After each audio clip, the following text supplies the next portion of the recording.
O livro de Deuteronômio, no seu capítulo 32, verso 31, nos diz: Pois a rocha deles não é como a nossa rocha, e os próprios inimigos o confirmam.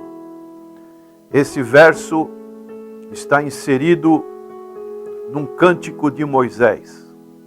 Moisés estava para morrer e Deus o inspira e também juntamente com Josué a realizar este canto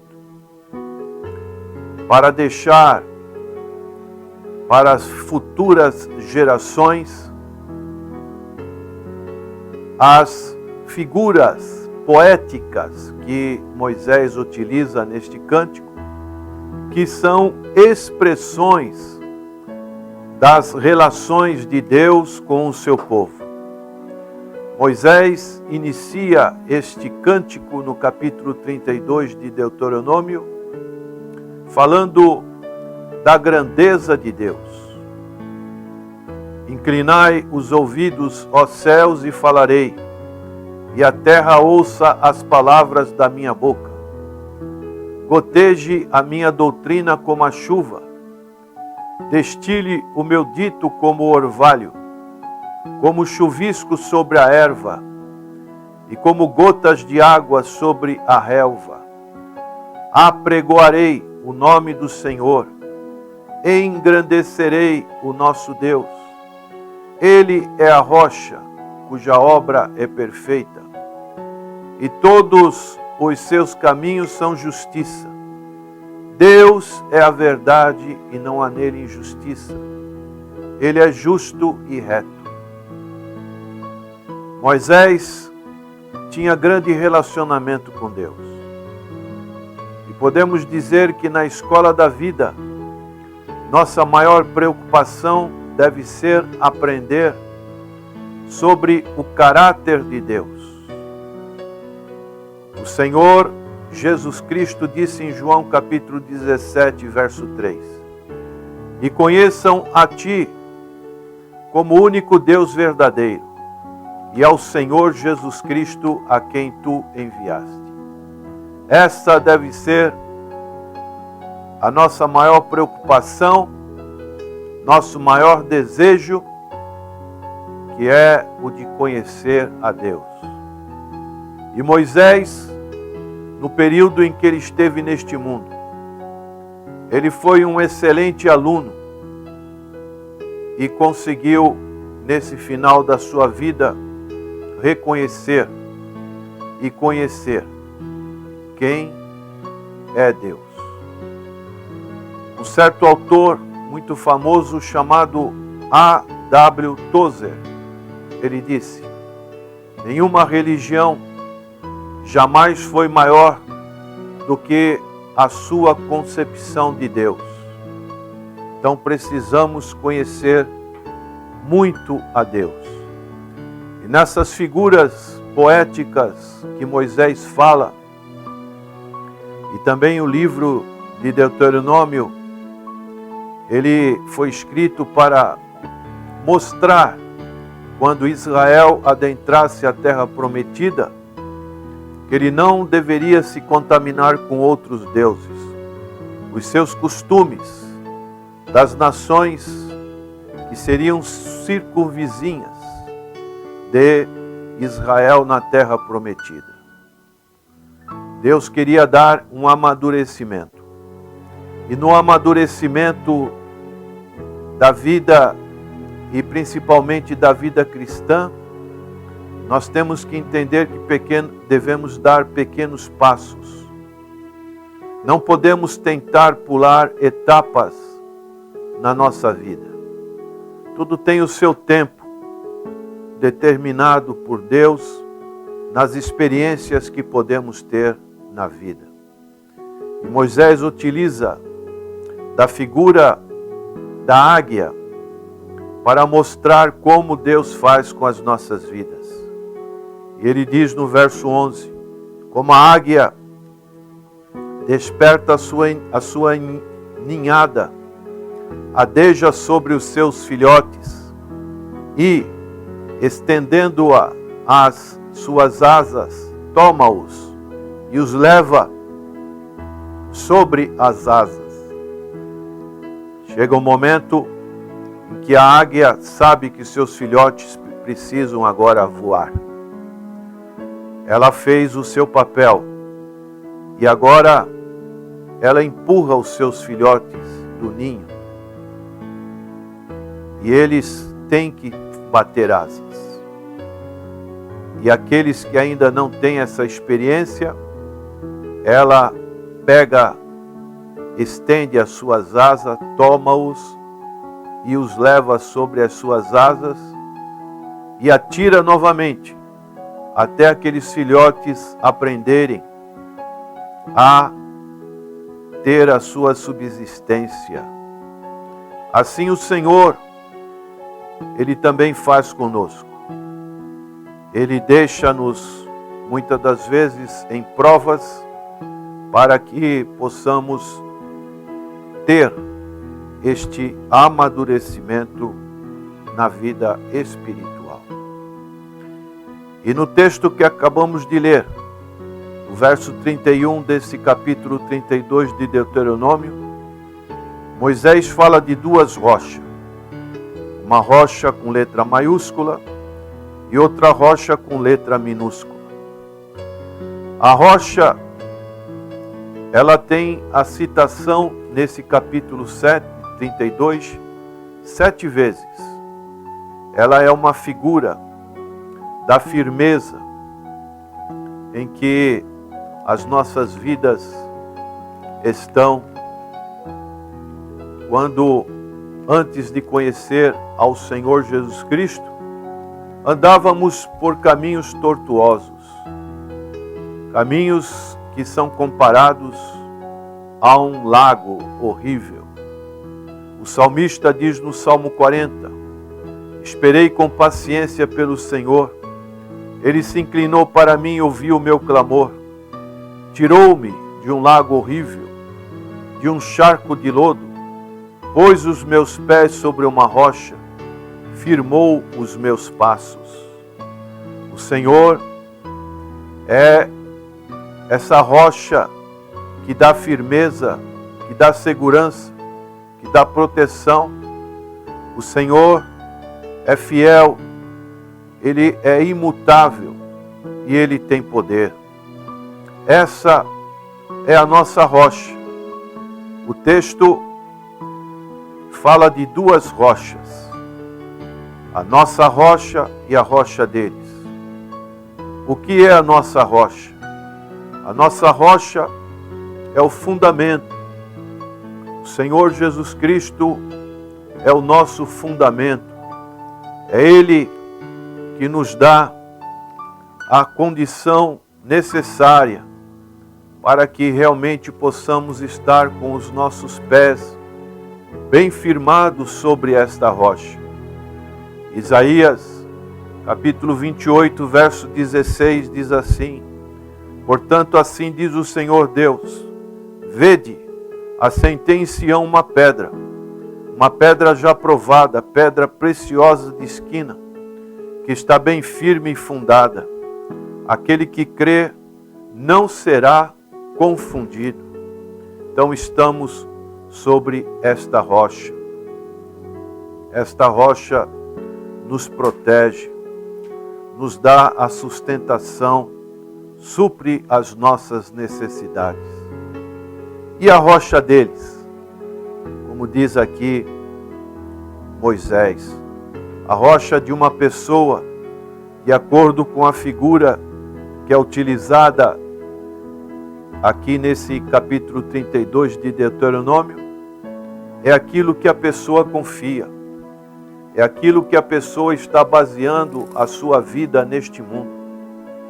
A rocha deles é uma rocha de presunção, é algo que vem dos conceitos humanos, algo passageiro, algo que não dá sustento. Por isso, o apóstolo Paulo, ele, sabedor disso, ele podia dizer em Filipenses capítulo 3, verso 4, ainda que eu também poderia confiar na carne, se algum outro pensa que pode confiar na carne, eu ainda mais. Ele se coloca como um representante desse conceito tão atual no mundo, pessoas que confiam no seu intelecto, confiam nas suas riquezas. Essas pessoas, um dia, essa rocha, ela vai ruir. E Paulo diz mais, circuncidado ao 8º dia da linhagem de Israel, da tribo de Benjamim, hebreu de hebreus segundo a lei, fariseu, segundo o zelo, perseguidor da igreja, segundo a justiça que há na lei, irrepreensível. Esse sim, era uma presunção desse teólogo judaico, um religioso, uma pessoa, como ele mesmo diz, extremamente zelosa, a ponto de ser um perseguidor da igreja, e de acordo com a sua justiça, a justiça que vem da lei, ele era irrepreensível. Então tem pessoas que hoje estão confiando em boas obras, nas suas religiosidades, pode ser sinceras, mas a sua rocha é uma rocha que vem do conceito humano. Assim também aqueles poderosos que confiam nas suas riquezas. A palavra de Deus nos diz no livro de Tiago, capítulo 5, verso 2, as vossas riquezas estão apodrecidas, e as vossas vestes estão comidas de traça. O vosso ouro e a vossa prata se enferrujaram. A sua ferrugem dará testemunho contra vós, e devorará a vossa carne como fogo. Entesourastes nos últimos dias. Então essa rocha é uma rocha que não dá segurança. É aquilo que a pessoa confia. Mas, como diz aqui o texto do verso 31 do capítulo 32 de Deuteronômio, Moisés diz, e os próprios inimigos o confirmam. Um dia, essa rocha em que as pessoas que não têm Cristo confiam, eles terão que confessar que a rocha de Cristo, a rocha em que está o povo de Deus, é melhor, é mais seguro. Talvez isso ocorra em vida, como aconteceu com os filisteus, quando Israel saiu na batalha e a arca do concerto foi levada. 1 Samuel capítulo 4 fala sobre isso. O povo de Israel fez grande júbilo de celebração de vitória. Diz a palavra de Deus que a terra tremeu e os filisteus reconheceram que os deuses, na expressão deles, deuses de Israel, eram mais poderosos porque livraram Israel do cativeiro egípcio. Um dia, o temor da morte, quando vier, para esses que confiam numa rocha do mundo, uma rocha sem Cristo, um dia essas pessoas estarão sem refúgio. Lucas capítulo 21, verso 26 diz, homens desmaiarão de terror na expectativa das coisas que sobrevirão ao mundo, pois os corpos celestes serão abalados. Palavras do Senhor Jesus no sermão do profético, no princípio das dores. E muitas das vezes nós temos experiências como essa, como aconteceu no sábado, quando a nossa cidade teve vários trovões, raios, que realmente abalam as nossas vidas diante das circunstâncias que a natureza pode mandar sobre essa terra. Um dia, os inimigos vão perceber seu estado de desespero perante o juízo, porque sua rocha os abandonou. E o que eles vão fazer? Eles vão fugir para os montes e eles vão gritar, conforme Lucas 23, verso 30, que diz: então dirão aos montes, caia sobre nós, e aos outeiros, cobri-nos. Isso que eles vão reconhecer. Em Apocalipse capítulo 6, verso 16 diz: e diziam aos montes e aos rochedos, caí sobre nós, e escondei-nos do rosto daquele que está sentado sobre o trono e da ira do Cordeiro. Por isso, prezado ouvinte, que ainda não teve o encontro com o Senhor Jesus Cristo, confie na rocha verdadeira, que é o Senhor Jesus Cristo. Edifique a sua vida sobre a rocha, que é o Senhor Jesus Cristo. Considere a palavra do Senhor e faça como a sugestão de Moisés e de Josué para o povo de Israel, nesse capítulo 32 de Deuteronômio, a partir do verso 47, 44, ele disse: acompanhado de Josué, filho de Num, Moisés veio e proferiu todas as palavras desse cântico aos ouvidos do povo. Acabando Moisés de falar todas essas palavras a todo Israel, disse-lhes: aplicai o vosso coração a todas as palavras que hoje vos proclamo, e ensinai-as a vossos filhos, para que tenham cuidado de cumprir todas as palavras desta lei. Ela não é para vós uma palavra vã. Não faça, meu prezado ouvinte, uma palavra vã. Antes, diz Moisés, é a vossa vida. Cumprindo-a, prolongarei os dias na terra, que passando o Jordão, ides a possuir. A palavra de Deus é a vida do povo de Deus, assim como Deus é a nossa vida, pois a palavra nos transmite a verdade sobre Deus e as bênçãos de sua graça. Receber a palavra e lhe obedecer é participar da vida de Deus. Moisés ainda disse em Deuteronômio 30, verso 20: amando o Senhor teu Deus, dando ouvidos à sua voz e apegando-te a Ele, pois Ele é a tua vida, e Ele te dará muitos anos na terra que jurou dar a teus pais, Abraão, Isaque e Jacó. Que você tenha a palavra de Deus na sua vida, porque a palavra de Deus é viva, eficaz, mais penetrante do que espada afiada de 2 gumes, e é eficaz e mais cortante, e penetra até o ponto de dividir alma e espírito, juntas e medulas, e apta para discernir os pensamentos e intenções do coração. Receba a palavra de Deus, porque é uma palavra viva. Oremos. Senhor, que a tua palavra, sabemos que não volta vazia sem antes fazer aquilo que te apraz.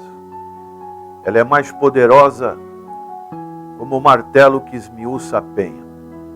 Que realmente os corações sejam quebrantados e voltem-se para a tua palavra, que é viva, é palavra de Deus, que assim as pessoas recebam a grande bênção da salvação e as demais coisas.